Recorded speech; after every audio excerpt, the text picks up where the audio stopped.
নমস্কাৰ স্বাগতম ইয়া হৈছে সুপাৰ প্ৰাইম ষ্টুডিঅ'ত মই প্ৰাঞ্জল ৰাজ্যিক কেবিনেট বৈঠকৰ অন্ত পৰিল আৰু কেবিনেট বৈঠকত কেইবাটাও গুৰুত্বপূৰ্ণ সিদ্ধান্ত গ্ৰহণ কৰা হ'ল মুখ্যমন্ত্ৰী সংবাদ মেলত সদৰি কৰিছে পোনপটীয়া এখন প্ৰচাৰ আগবঢ়াইছে এতিয়া অসমত কাৰেণ্টে নাথাকিব সেই কাৰণে আমি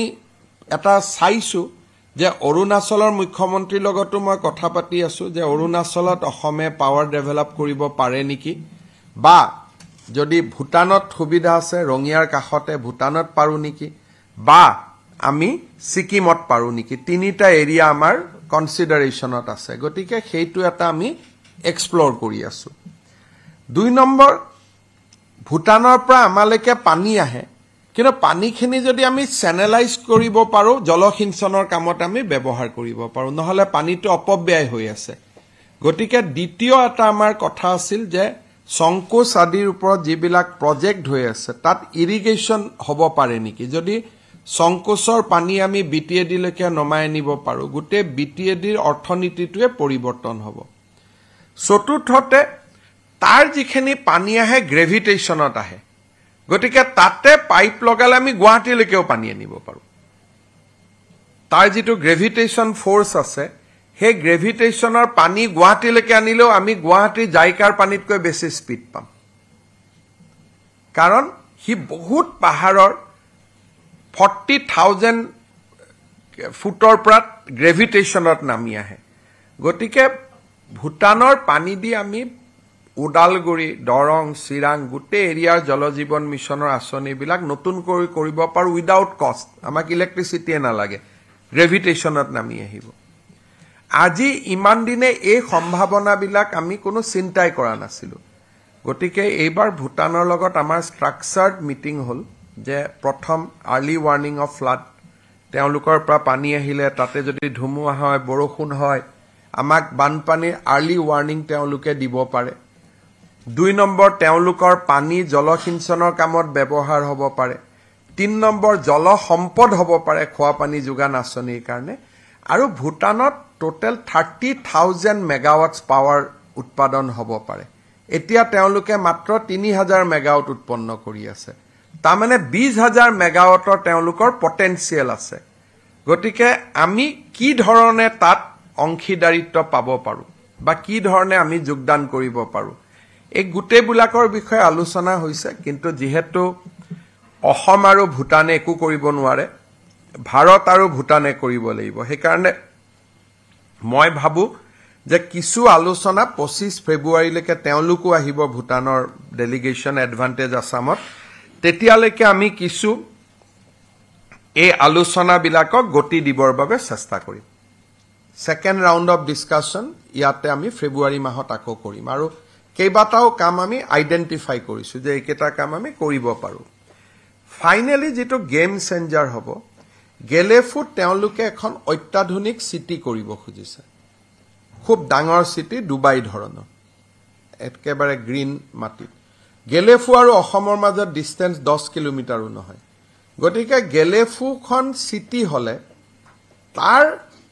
যেটো অৰ্থনৈতিক এটা বয়েন্সি আহিব বা অৰ্থনৈতিক গতিবিধি হ'ব সেই গতিবিধিৰ পৰা আমি কেনেকৈ উপকৃত হ'ব পাৰো তাৰ বিষয়েও ভুটানৰ প্ৰতিনিধি মণ্ডলৰ লগত আমাৰ ডিটেইল আলোচনা হয় কিন্তু প্ৰথম ভিজিট ইট ওয়াজ মোৰ এজ এ কাৰ্টসি কিন্তু ইয়াৰ পিছৰ ভিজিটস বিলাক ইট উইল বি মোৰ বিজনেস মাইন্ডেড হ'ব ये देखिए नामरूप फर्टिलाइजर को रीएक्टिवेट करने के लिए प्रधानमंत्री जी ने पहल शुरू किया है असम सरकार को ये पूछा गया है कि क्या अगर ये प्रोजेक्ट किया जाए क्या हम लोग 40% शेयर असम गवर्नमेंट उसमें क्या ले सकता है 60% शेयर रहेगा भारत सरकार का साथ 40% शेयर रहेगा असम सरकार का साथ आज हमारा कैबिनेट में ये सारे बात को चर्चा किया आज कैबिनेटर आटाइतকৈ गुरुत्वपूर्ण सिद्धांत हल नामरूपर हार कारखाना और आज कैबिनेटत मैं आपनालोকক ब्रीफ करार मूल कारण एटुए आपनालोके जाने जे बहु दिनर পৰা भारत सरकाৰৰ লগত আমাৰ আলোচনা হৈ আছিল নামरूप हार कारखानाक उज्जीवित কৰাৰ কাৰণে আৰু চতুৰ্থ ইউনিটটো স্থাপন কৰাৰ কাৰণে কিছুদিন আগতে প্ৰধানমন্ত্ৰী নৰেন্দ্ৰ মোদী ডাঙৰীয়াক মই সাক্ষাৎ কৰাৰ সময়ত তেখেতক মই অনুৰোধ কৰিছিলোঁ যে ফেব্ৰুৱাৰীৰ 25 তাৰিখৰ আগতে এডভান্টেজ অসমৰ আগতে এটা হিন্দুস্তান ফাৰ্টিলাইজাৰ বা ব্ৰহ্মপুত্ৰ ভেলী ফাৰ্টিলাইজাৰৰ ওপৰত যাতে এটা সিদ্ধান্ত হয় কেন্দ্ৰীয় বিত্তমন্ত্ৰী নিৰ্মলা সীতাৰমণক প্ৰধানমন্ত্ৰী এই দিশটো চাবৰ কাৰণে এটা দায়িত্ব দিছিল আৰু তেখেতসকলে এই গোটেই সাৰ কাৰখানাটো কেনেকৈ পুনৰ উজ্জীৱিত কৰিব পাৰি তাৰ বাবে তেওঁলোকে এটা ইতিমধ্যে প্ৰকল্প প্ৰতিবেদন প্ৰস্তুত কৰিছে আৰু এই গোটেই প্ৰকল্পটোত 10,601 কোটি টকা বিনিয়োগ কৰা হ'ব আৰু ভাৰত চৰকাৰে অসম চৰকাৰলৈ এখন পত্ৰ দিছিলে যে ভাৰত চৰকাৰে এই ইউনিটটোৰ 60% মালিকনা ৰাখিব আৰু 40% মালিকনা ৰাজ্য চৰকাৰে ৰাখিব লাগিব আৰু ৰাজ্য চৰকাৰে যদি 40% মালিকনা আৰু বিনিয়োগ কৰিবলৈ সন্মত হয় তেতিয়া ভাৰত চৰকাৰে প্ৰকল্পটো আগুৱাই লৈ যাব আজি আমি ৰাজ্যৰ কেবিনেটে যেটো নামৰূপ সাৰ কাৰখানাৰ চতুৰ্থ ইউনিট যেটো 10,601 কোটি টকা দি ব্যয় কৰা হ'ব তাৰে 40% ওনাৰশিপ অসম চৰকাৰে লবৰ বাবে আজি আনুষ্ঠানিক সিদ্ধান্ত গ্ৰহণ কৰে আৰু মই ভাবো যে এই সিদ্ধান্তটো ভাৰত চৰকাৰক জনাই দিয়াৰ পিছতে বাকি আনুষ্ঠানিকতা ভাৰত চৰকাৰে ক্ষিপ্ৰ কৰি তুলিব তেওঁলোকে আমাৰ সিদ্ধান্তটোলৈকে অপেক্ষা কৰি আছিল আজি আমাৰ কেবিনেটে সিদ্ধান্ত গ্ৰহণ কৰে যে 10,601 কোটি টকাৰ 40% ইকুইটি বা 40% শেয়াৰ বা 40% মালিকনা বা 40% অংশীদাৰিত্ব অসম চৰকাৰে গ্ৰহণ কৰিব আৰু এই সিদ্ধান্তটো আজি কেবিনেটে গ্ৰহণ কৰে আৰু এই সিদ্ধান্তটো গ্ৰহণ কৰাৰ পৰিপ্ৰেক্ষিতত মই বিশ্বাস কৰো যে অসমৰ ৰাইজে অহা এমাহ ডেৰ মাহৰ ভিতৰত বা দুমাহৰ ভিতৰত ব্ৰহ্মপুত্ৰ ভেলী ফাৰ্টিলাইজাৰ কৰ্পোৰেচনৰ চতুৰ্থ ইউনিটটোৰ বিষয়ে ভাল খবৰ শুনিবলৈ পাব আমি ৰাজ্য চৰকাৰে এটা সিদ্ধান্ত লৈছো যে ভৱিষ্যতে ৰাজভৱনৰ সন্মুখত কোনো ধৰ্ণা ধৰ্মঘট হ'ব নোৱাৰিব আৰু কোনোবাই ধৰ্ণা ধৰ্মঘট কৰিলে যি ধৰ্ণা ধৰ্মঘটৰ বাবে নিৰ্দিষ্ট স্থান আছে তাতে তেওঁলোকে ধৰ্ণা ধৰ্মঘট কৰিব পাৰিব আৰু যোৱাকালিৰ ঘটনাটোত যিসকল লোকে এই গোটেই পুলিচৰ বেৰিকেড আদি ভাঙাৰ বাবে প্ৰচেষ্টা কৰিছিল তেওঁলোকৰ ওপৰত সিটি পুলিচে ফৌজাদাৰী গোচৰ লিপিবদ্ধ কৰিছে একেটা ঘটনাকে ইলেকশ্যনৰ আগত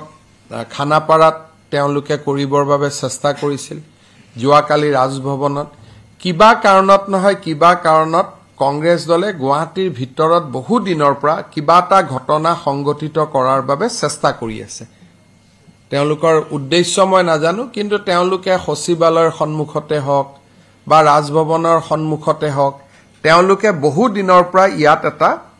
গণ্ডগোল এটা কৰিব বিচাৰি আছে this is third fourth attempt গতিকে মই ভাবো যে এইবাৰ আমি যিসকলক ভিডিঅ'ত দেখা পাম যিসকলৰ ফটো আছে যেহেতু পাৰমিশন নোলোৱাকৈ তেওঁলোকে কামটো কৰিছিল আমি কঠোৰ ব্যৱস্থা আমি হাতত লম आज जो हुए ये बहुत ही निंदनीय है राहुल गांधी जी ने पहले हाथ उठाए हमारे एक बड़ी सांसद सारंगी जी का ऊपर फिर वही सिलसिला को आगे बढ़ाते हुए हमारे जो नागालैंड से राज्यसभा को प्रतिनिधित्व करते हैं महिला सांसद है उनका ऊपर भी उन्होंने जो भी वो बता रहे थे बहुत ही क्लोज प्रॉक्सिमिटी में चला गया था मैं उनका ही भाषा को बोलना चाहता हूं ये उन्होंने संगठित किया है मैं राहुल गांधी जी को निवेदन करूंगा और मैं उनको ये डिमांड भी करूंगा कि आपने जो नागालैंड का महिला सांसद महोदया का ऊपर जो किया है उससे उत्तर पूर्व का जनता बहुत ही क्षोभित है उत्तर पूर्व का जनता बहुत आहत है। आप जल्दी जल्दी माफी मांगिए। किस लिए? हमारे महिलाओं का ऊपर आपने जो अभद्र आचरण किए उससे हमारा लोग काफी नाराज है और ऐसा बात को हम कभी स्वीकार नहीं कर पाऊंगा। मैं आपको पहले तो निवेदन सबका व्यवहार कर रहा हूं, बट अगर आप निवेदन में माफी नहीं मांगेगा तब हम हमारा तरीका से आपको फोर्स करेगा। आप माफी मांगे हमारा जनता को। এয়া আছিল মুখ্যমন্ত্ৰীৰ সংবাদমেলৰ পোনপটীয়া সম্প্ৰচাৰ। পৰৱৰ্তী খবৰ, গহপুৰৰ অসম অৰুণাচল সীমান্তৰ দৈমালুত ভয়ংকৰ অগ্নিকাণ্ড। অগ্নিকাণ্ডত ভস্মীভূত কেইবাখনো দোকান, শ্বৰ্ট চাৰ্কিটৰ ফলতে অগ্নিকাণ্ড হোৱাৰ সন্দেহ কৰা হৈছে। জুইত জাহ যায় বহু লক্ষাধিক টকাৰ সা সামগ্ৰী। বহু দেৰিলৈ ঘটনাস্থলীলৈ অহা নাছিল অগ্নি নিৰ্বাপক বাহিনী। ইয়াৰ দৃশ্য দেখুৱাইছোঁ। এয়া ঘটনা সংঘটিত হৈছে গহপুৰৰ অসম অৰুণাচল সীমান্তৰ দৈমালুত। এক ভয়ংকৰ অগ্নিকাণ্ড। সম্পূৰ্ণৰূপে ভস্মীভূত হ'ল অগ্নিকাণ্ডত কেইবাখনো দোকান। শ্বৰ্ট চাৰ্কিটৰ ফলতে অগ্নিকাণ্ড হোৱাৰ সন্দেহ কৰা হৈছে। জুইত জাহ যায় বহু লক্ষাধিক টকাৰ সা সামগ্ৰী। বহু দেৰিলৈ ঘটনাস্থলীত উপস্থিত হোৱা নাছিল অগ্নি নিৰ্বাপক বাহিনী।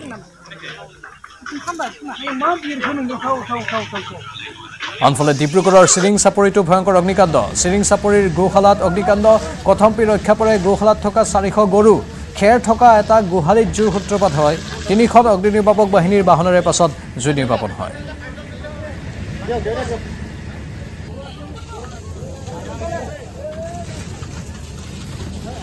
ये आग कैसे लगा वो तो बताने नहीं सकेंगे आपको। गाय का ग्वाली है नहीं है, अभी खाली है। हाँ। खाली होने से हम लोग खेत जो आ रहा है अभी, हाँ। तो इसमें खाली होने से इसमें भरा देते हैं। तो 1-2 गाड़ी खेत है, बेसी नहीं है यहाँ। गाय तो सब उधर अपना ग्वाली नया बना हुआ है, उसमें सब देख लीजिएगा, चाहे कोई बात नहीं। इधर से नहीं, यहाँ पर क्या था? खेत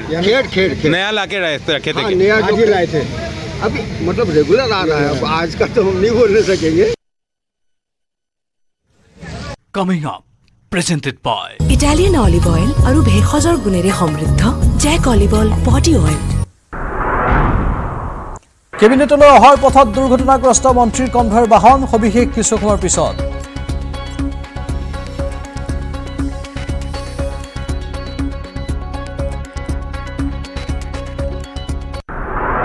Coming up,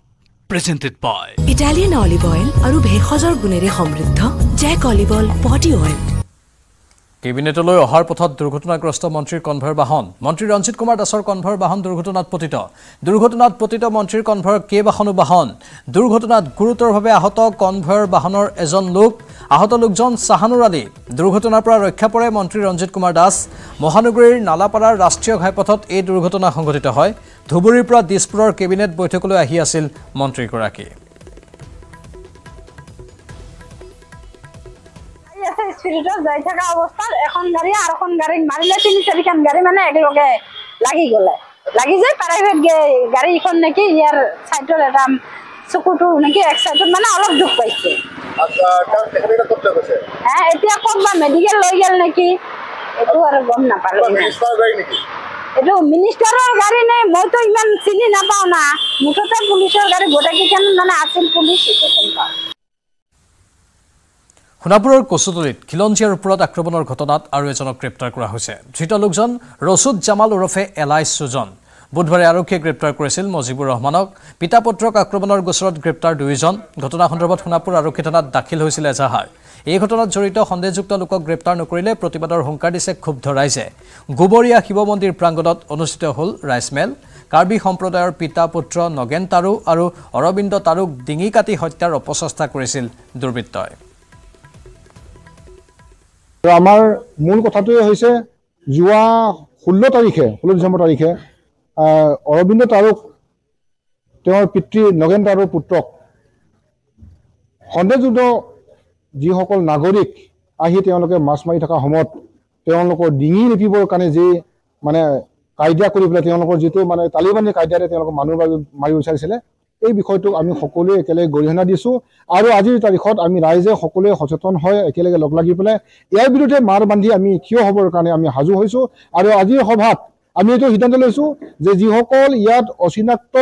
যিসকল নাগৰিক ইয়াত আহিছে, যিসকল সন্দেহযুক্ত আমি সন্দেহ কৰোঁ তেওঁলোক কেৱল তেওঁ নাগৰিকে নহয়, হয়তো তেওঁলোকে কোনোবা উগ্ৰপন্থী বা উগ্ৰবাদী কোনোবা তেওঁলোকৰ সংগঠনৰ লগতো তেওঁলোকৰ হয়তো জড়িত আছে। যি ধৰণৰ তেওঁলোকে মানুহ মাৰা কাৰ্যটো আমি দেখিলোঁ, তেওঁলোকে সেই জেগাত জড়িত আছে। ডিমুৰীয়াত তেনেধৰণৰ কোনো কালচাৰ নাই, ডিমুৰীয়াত তেনেকুৱা কোনো ধৰণৰ ব্যৱস্থা নাই যেনেকৈ আমি এই ধৰণৰ আমাৰ মানুহ মাৰা এনে ধৰণৰ কথা নাই। তেওঁলোকে যিটো দেখুৱাইছে আমি সম্পূৰ্ণভাৱে তেওঁলোকৰ কোনোবা তালিবানী মানুহৰ লগতো তেওঁলোকৰ সম্পৰ্ক থকা যেন আমি দেখিছোঁ।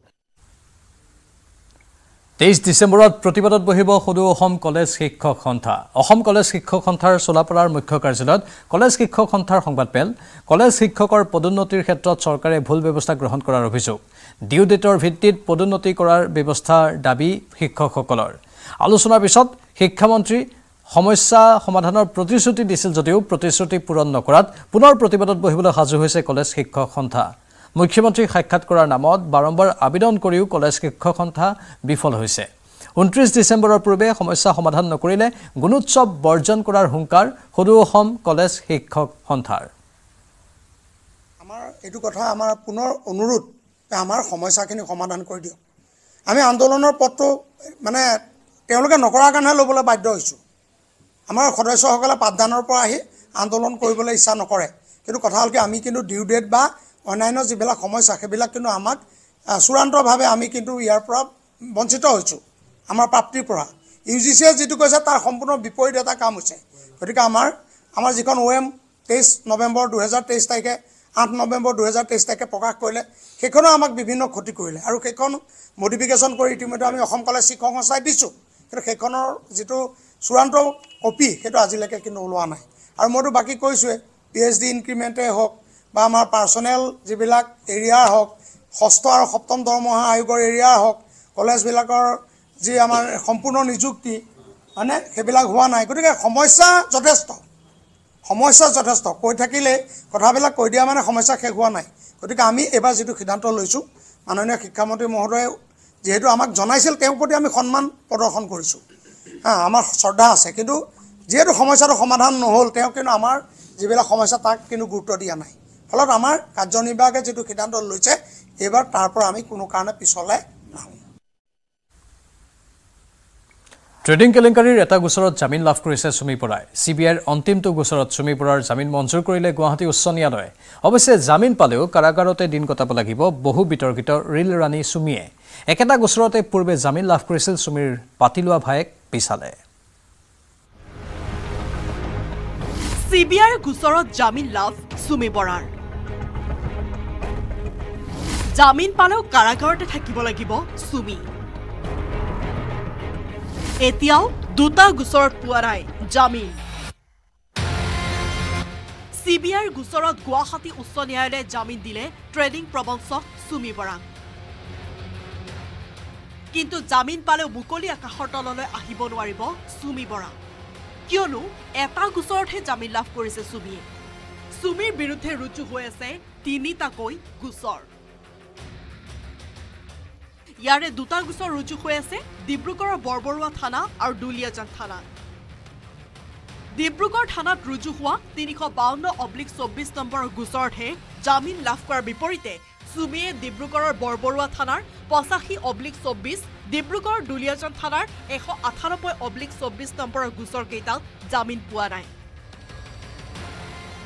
যাৰ ফলত গুৱাহাটী কেন্দ্ৰীয় কাৰাগাৰতে থাকিব লাগিব সুমি বৰা। বীৰেঞ্চি কুমাৰ ডেকাৰ report, news 18 Assam north east. Pahan স্বামীৰ বৰ্বৰ আক্ৰমণত চিকিৎসালয়ত মৃত্যুৰে যুঁজিছে 3টি সন্তানৰ এগৰাকী মাতৃয়ে। হাত ভৰি বান্ধি ৰড ইটাৰে মৰিয়াই গুৰুতৰভাৱে আঘাতপ্ৰাপ্ত কৰিলে মহিলাগৰাকীক। সংকটজনক অৱস্থাত হোজাৰ চিকিৎসালয়ত চিকিৎসাধীন সেই মহিলাগৰাকী।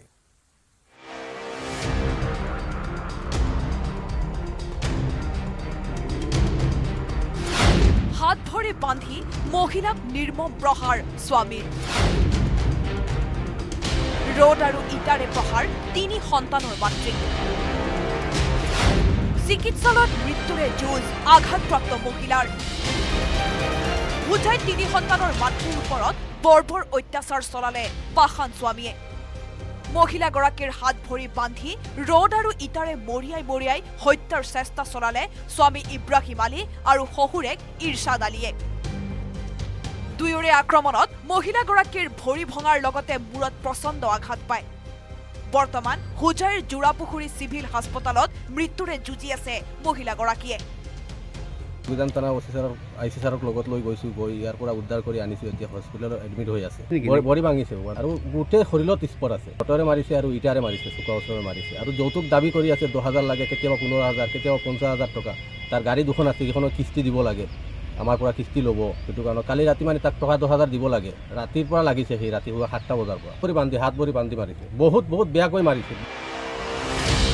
15 বছৰ পূৰ্বে হুজাইৰ যোগীজান কান্দুলিমাৰীৰ ইব্ৰাহিম আলীৰ সৈতে সামাজিকভাৱে বিবাহ দিছিল চৌধুৰী বজাৰৰ শামছনা বেগমক কিন্তু বিবাহৰ পাছৰে পৰা যৌতুক বিচাৰি পত্নীক প্ৰায়ে শাৰীৰিক আৰু মানসিকভাৱে ইব্ৰাহিম আলীয়ে নিৰ্যাতন চলাই অহাৰ অভিযোগ উত্থাপিত হৈছে ঘটনাৰ দিনাও পুৱা পত্নীক ঘৰৰ পৰা 10,000 টকা আনিবলৈ কৈছিল ইব্ৰাহিম আলীয়ে কিন্তু ঘৰৰ পৰা টকা খুজিবলৈ অমান্তি হোৱাত পত্নীক ৰদ আৰু ইটাৰে বেয়াকৈ প্ৰহাৰ কৰিছিল পাখান স্বামী ইব্ৰাহিম আলী আৰু শহুৰেক ইৰছাদ আলীয়ে मुड़िया कोई माई हमारे कमर बांध दिलाई संभाली मेरी रोड दिया रीख दिया और समाने खाली वाला मार देर बाप हमारे खेम ना हमारे कुटी कुटी बच्चे हमारे खेम नहीं तो बता रहा बाप मेरा ले ইতিমধ্যে দুৰ্ভগীয়া মহিলাগৰাকীৰ পৰিয়ালৰ এজাহাৰৰ ভিত্তিত যোগীজান আৰক্ষীয়ে বুধবাৰে নিশাই আটক কৰিছে স্বামী ইব্ৰাহিম আলী আৰু শহুৰেক ইৰছাদ আলীক দবকাৰ পৰা আব্দুল হাকিমৰ ৰিপৰ্ট নিউজ 18 অসম ডট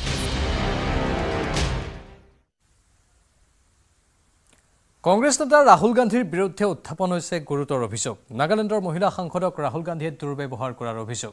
ৰাজ্যসভাৰ সাংসদ ফাংগন কন্যাকে ৰাহুল গান্ধীৰ বিৰুদ্ধে লিখিত অভিযোগ দিয়ে ৰাজ্যসভাৰ সভাপতিক বিৰোধী দলৰ দলপতি তথা কংগ্ৰেছৰ জ্যেষ্ঠ নেতা ৰাহুল গান্ধীৰ বিৰুদ্ধে উত্থাপিত হৈছে গুৰুতৰ অভিযোগ আৰু এই অভিযোগ উত্থাপন কৰিছে এগৰাকী মহিলা সাংসদ নাগালেণ্ডৰ একমাত্ৰ ৰাজ্যসভাৰ সাংসদ ফাংনুন কনিয়াকে এই অভিযোগ উত্থাপন কৰিছে আৰু এই অভিযোগ উত্থাপন কৰি তেওঁ পত্ৰ প্ৰেৰণ কৰিছে ৰাজ্যসভাৰ অধ্যক্ষলৈ আৰু পত্ৰত তেওঁ বিচাৰিছে সুৰক্ষা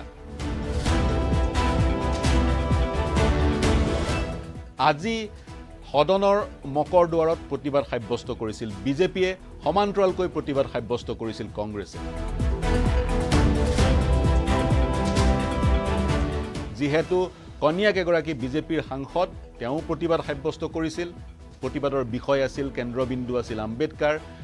কংগ্ৰেছে আম্বেদকাৰক অপমান কৰাৰ অভিযোগ উত্থাপন কৰি বিজেপিয়ে প্ৰতিবাদ সাব্যস্ত কৰিছিল আৰু সেই প্ৰতিবাদ সাব্যস্ত কৰি থকাৰ সময়তে কনিয়াকে অভিযোগ উত্থাপন কৰিছে বিৰোধী দলৰ দলপতি ৰাহুল গান্ধীয়ে আন কেইগৰাকীমান কংগ্ৰেছৰ সাংসদক লৈ তেওঁ প্ৰতিবাদ কৰি থকা স্থানত প্ৰৱেশ কৰে আৰু তেওঁৰ খুবেই ওচৰলৈ গুচি যায় আৰু খুবেই ওচৰলৈ গৈ অতি সমীপলৈ গৈ উচ্চ স্বৰত কথা ক'বলৈ আৰম্ভ কৰে বা ধ্বনি দিবলৈ আৰম্ভ কৰে অপ্ৰস্তুত হৈ বিব্ৰত হৈ মহিলা সাংসদগৰাকীয়ে সেই স্থান ত্যাগ কৰে যাৰ ফলত তেওঁৰ গণতান্ত্ৰিক অধিকাৰ প্ৰতিবাদ সাব্যস্ত কৰা গণতান্ত্ৰিক অধিকাৰ খৰ্ব হয় आज हम लोग पीसफुल प्रोटेस्ट कर रहा था तो leader of opposition Shri Rahul Gandhi ji बहुत क्लोज प्रॉक्सिमिटी में आके I also did not feel comfortable अच्छा नहीं लगा फिर वो ही स्टार्टेड शाउटिंग ये ऐसे नहीं होता है क्योंकि हम लोग प्रोटेस्ट जब करते साइड में कॉर्डन ऑफ करके सिक्योरिटी पर्सनल से वो जाने के लिए जगह बनाया था तो हम लोग वहाँ प्रोटेस्ट कर रहा था वो आके बहुत क्लोज प्रॉक्सिमिटी में वो ऐसे थ्रेटनिंग पोस्ट में ऐसे नहीं है कि हम खुद को प्रोटेक्ट नहीं कर सकते लेकिन वो नियम नहीं है एक तरीका नहीं है संसद का तो इस आज जो हुआ है बहुत दिल दुख हुआ है अच्छा नहीं लगा ऐसे नहीं होना चाहिए क्योंकि एक संसद को एक रिस्पेक्ट देता है एक हिसाब देता है हम लोग कोई आता है तो हम लोग बैक जाते हैं साइड करते हैं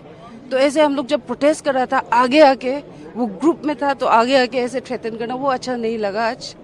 एसटी हूँ नागालैंड से हूँ और ये महिला संसद के साथ जो है वो अच्छा नहीं लगा इसलिए मैंने कंप्लेन भी दिया है चेयरमैन को उसके प्रोटेक्शन सीख करके তেওঁ লগতে পত্ৰখনত উল্লেখ কৰিছে তেওঁ এগৰাকী অনুসূচিত জনজাতিত অন্তৰ্ভুক্ত সম্প্ৰদায়ৰ প্ৰতিনিধি আৰু তেওঁক সুৰক্ষাৰ প্ৰয়োজন আজিৰ দিনটোত আম্বেদকাৰক কেন্দ্ৰ কৰি সংসদৰ বাহিৰত প্ৰতিবাদ সাব্যস্ত কৰিছিল কংগ্ৰেছ আৰু বিজেপিয়ে কংগ্ৰেছৰ মতে বিজেপিয়ে আম্বেদকাৰক অপমান কৰিছে বিজেপিৰ মতে কংগ্ৰেছে আম্বেদকাৰক অপমান কৰিছে অনাগত সময়ত ৰাহুল গান্ধীয়ে সেই মহিলা সাংসদ গৰাকীৰ সেই অভিযোগৰ কি প্ৰত্যুত্তৰ দিয়ে সেয়া লক্ষণীয় হ'ব আৰু অনাগত সময়ত সম্ভৱত নেশ্যনেল কমিশ্যন ফৰ শিডিউল ট্ৰাইবে সেই পত্ৰখনৰ ভিত্তিত নিজাববীয়াকৈও গোচৰ তৰাৰ সম্ভাৱনা আছে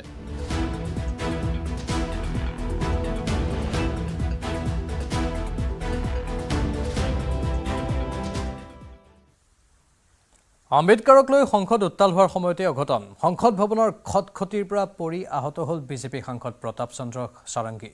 ৰাহুল গান্ধীয়ে সাংসদগৰাকীক ঠেলি দিয়াৰ অভিযোগ তুলিছে বিজেপিয়ে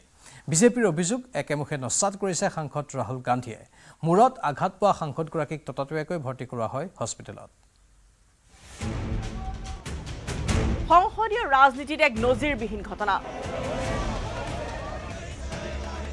পুনৰবাৰ সংসদ ভৱনৰ চৌহদত এক উত্তাল পৰিস্থিতিৰ সূচনা হ'ল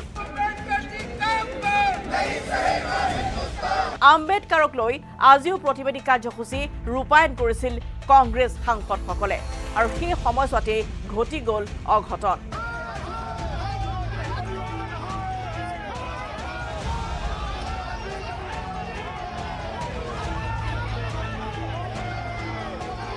আম্বেদকাৰক লৈ কংগ্ৰেছী সাংসদে প্ৰতিবাদ সাব্যস্ত কৰি থকাৰ সময়ছোৱাতে গুৰুতৰভাৱে আঘাত পালে বিজেপি সাংসদ প্ৰতাপ চন্দ্ৰ সাৰেংগীয়ে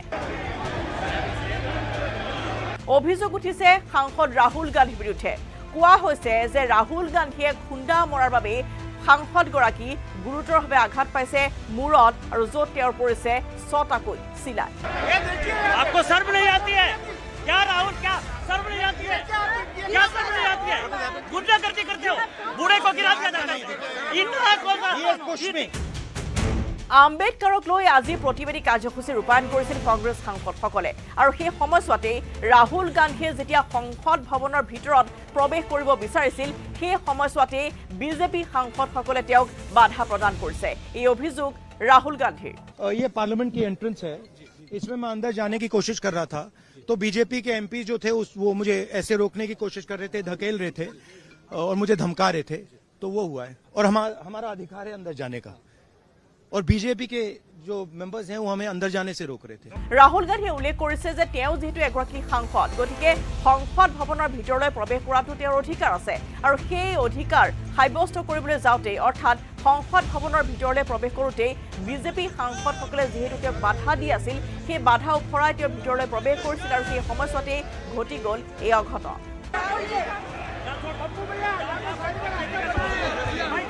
আধাৰে প্ৰতাপ চন্দ্ৰ সাৰংগীয়ে কৈছে যে খটখটিৰ ওপৰত যেহেতু সংসদ ভৱনৰ খটখটি আছিল সেই সময় সেইখিনিতে তেওঁ ৰৈ আছিল আৰু ৰাহুল গান্ধীয়ে আন এগৰাকী সাংসদক ঠেলা মাৰি ভিতৰলৈ প্ৰৱেশ কৰিব বিচাৰিছিল আৰু সেই সাংসদগৰাকী সাংসদ প্ৰতাপ চন্দ্ৰ সাৰংগীৰ ওপৰত পৰি যায় আৰু যাৰ ফলত তেওঁ গুৰুতৰভাৱে আঘাত পায় মূৰত এনেদৰে অভিযোগ প্ৰতি অভিযোগেৰে আজি সংসদ ভৱনৰ চৌহদ পুনৰবাৰ উত্তাল হৈ পৰিছে আহত সাংসদগৰাকীক হুইল চেয়াৰত বহুৱাই ততাতৈয়াকৈ ভৰ্তি কৰা হয় RML হস্পিটেলত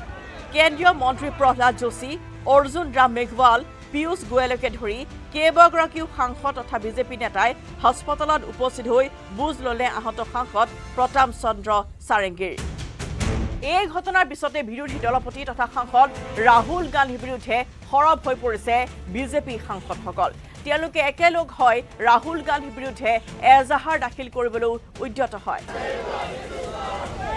ইফালে বিজেপি সাংসদৰ অভিযোগ নৎসাত কৰিছে ৰাহুল গান্ধীয়ে লগতে ৰাহুল গান্ধীয়ে উল্লেখ কৰিছে যে বিজেপি সাংসদসকলে আসলতে সংবিধানৰ যি অধিকাৰ আছে সেই অধিকাৰ খৰ্ব কৰিছে আৰু আম্বেদকাৰৰ যি প্ৰতিচ্ছবি আছে বা আম্বেদকাৰৰ যি সন্মান আছে সেই সন্মানক আঘাত হানিছে কেৱল বিজেপি সাংসদ প্ৰতাপ চন্দ্ৰ সাৰংগীয়ে নহয় আন এগৰাকী বিজেপি সাংসদ মুকেশ ৰাজপুতো আঘাতপ্ৰাপ্ত হৈছে এই ঘটনাত এই অভিযোগ উঠিছে মল্লিকাৰ্জুন খৰগে আৰু প্ৰিয়ংকা গান্ধীৰ বিৰুদ্ধে কংগ্ৰেছী সাংসদে ঠেলা মাৰি দিয়াৰ অভিযোগ আনিছে সাংসদ মুকেশ ৰাজপুতে আৰু এনেধৰণে অভিযোগ প্ৰতি অভিযোগেৰে আজি লোকসভাৰ বাহিৰৰ অৰ্থাৎ সংসদ ভৱনৰ বাহিৰৰ চৌহদত আজি এক উত্তাল পৰিস্থিতি বিৰাজ কৰা পৰিলক্ষিত হয়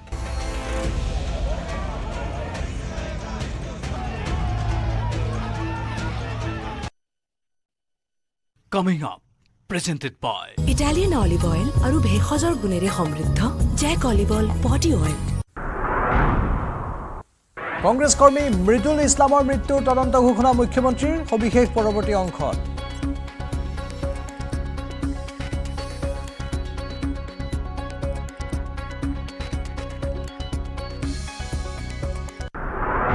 Coming up, presented by Italian olive oil আৰু ভেষজৰ গুণেৰে সমৃদ্ধ জেক অলিভ অইল বডি অইল বাতৰি দেখিতে সময় হ'ল বাণিজ্যিক বিৰতিৰ সৰ্বোত্তম টিএমটি লগা এইটো মাইথান ষ্টিল নহয় সস্তা হয় বছ ষ্ট্ৰং মানে মাইথান ষ্টিল